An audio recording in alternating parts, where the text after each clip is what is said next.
Guys, gawa tayo ng donut. So, nagustuhan nila dito sa ibang bansa. Para daw Dunkin Donut, sabi nila. So, wala tayong para pang form ng donut. So, mano-mano lang to. Ayan po.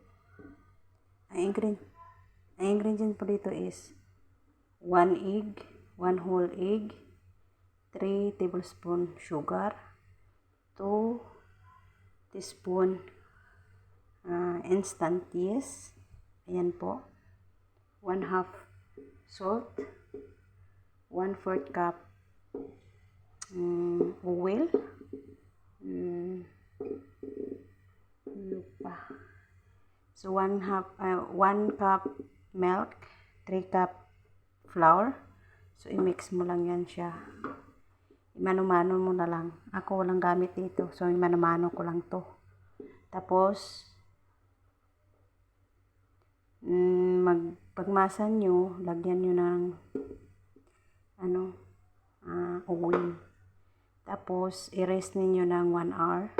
Balikan ninyo, i-form niyo ng ganito. Una, i-form niyo ng circle, tapos tusukan sa gitna, tapos i-form nito, tapos i-rest ng 20 minutes. Tapos yan na.